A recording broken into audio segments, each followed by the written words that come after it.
है। बट ये बड़ा इंपॉर्टेंट पॉइंट है कि यंगस्टर जिस टीम में आते हैं हमें बड़ा अच्छा लगता है कि ठीक है जी फ्यूचर के लिए प्रॉस्पेक्ट सामने आ रहे हैं, लेकिन उन यंगस्टर्स को हैंडल किस तरह करना है ये भी बहुत ज़्यादा इंपॉर्टेंट है। शक-ओ-शुबात का इज़हार किया बड़ी साहब ने कि ऐसा ना हो आज़म खान पे छुरी गिर जाए और वो गायब हो जाएं। किस तरह हैंडल करना चाहिए आज़म खान के इस मामले को? 5 T20 इंटरनेशनल्स हैं, क्या मज़ीद अपॉर्चुनिटी दी जानी चाहिए, नहीं दी जानी चाहिए? पोटेंशियल तो है आज़म में।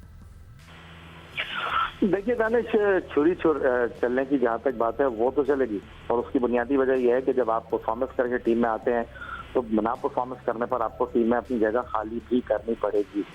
आजम खान का जो सबसे बड़ा सवाल है वो उनकी फिटनेस है, और ये सवाल तो होता रहा है कि क्या इस फिटनेस के ऊपर कोई और पाकिस्तान से खेल सकता है।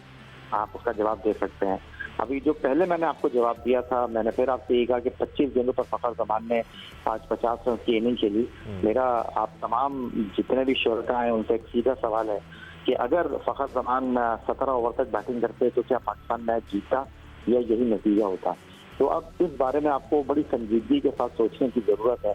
और जहाँ तक रिस्पॉन्सिबिलिटी लेने की बात है तो रिस्पॉन्सिबिलिटी तो डेफिनेटली सबको लेनी पड़ेगी। इसमें कोई शक व शुबे की गुंजाइश नहीं है कि शाहीन शाह अफरीदी जो है वो कप्तानी सीख रहे हैं जैसे बाकी लोग सीखे थे, क्योंकि लीग क्रिकेट में कप्तानी करना और अपने मुल्क को लीड करना ये सबसे बड़ा सवाल है। दूसरा जो सबसे बड़ा सवाल है वो ये है कि पहली बार हारिस रऊफ ने नया बॉल नहीं किया, पहली बार उनकी कुटाई नहीं हुई है, ऐसा पहली बार भी हुआ है।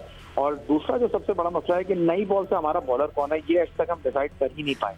हम सब इमाद वसीम को हदफ तनकीद बनाते थे, लेकिन आपको ये याद होगा जब वो नई बॉल किया करते थे तो पहले 2 ओवर में आपको इतनी खुली मार नहीं लगती थी। दूसरा जो सबसे इम्पोर्टेंट पहलू है वो ये है कि जब आप नए खिलाड़ियों को लेकर गए हैं तो अब आपको अपने दिल से इस चीज को निकाल देना पड़ेगा कि भाई हम हार ना जाए थे। सायम अयूब परफॉर्म नहीं कर सके, उनके ऊपर बड़े सवालात उठ रहे हैं, लेकिन जिस दिन वो परफॉर्म कर देंगे वो सिंगल हैंडेड मैच को खत्म करने की अहलियत रखते हैं, लेकिन कब वो दिन आएगा ये भी एक बड़ा सवाल है। फिर आपने आज के मैच में भी जो है वो बाहर बिठाया जमान खान को, लेकिन अब आपको ये सोचना पड़ेगा कि भाई नई गेंद से आपको एक बॉलर की जरूरत है। ये वो सारे सवालात हैं जिनके जवाब ढूंढने की और समझने की, सोचने की जरूरत है। और जहाँ तक ये बात है कि विकेट कीपर 2 नहीं खेल सकते, तो दुनिया में अब सब टीमें 2-2, 3-3 विकेट कीपर के साथ खेल रही हैं। मैं क्विकली आपको बता देता हूँ, इंग्लैंड की टीम के कप्तान जॉर्ज बटलर हैं। व्हाइट बॉल क्रिकेट में वो 2 विकेट कीपर के साथ मैदान में उतरते हैं, और वो दूसरे विकेट कीपर जो है उनके जॉनी बेयरस्टो होते हैं। समटाइम जो है वो सैम बिलिंग्स भी खेलते हैं इंग्लैंड के लिए व्हाइट बॉल क्रिकेट में, तो 3 विकेट कीपर हो गए। इंग्लैंड की टीम के बाद अगर आप ऑस्ट्रेलिया की बात करते हैं तो वहां पर मैथ्यू वेड खेलते हैं, वहां पर एलेक्स केरी खेलते हैं।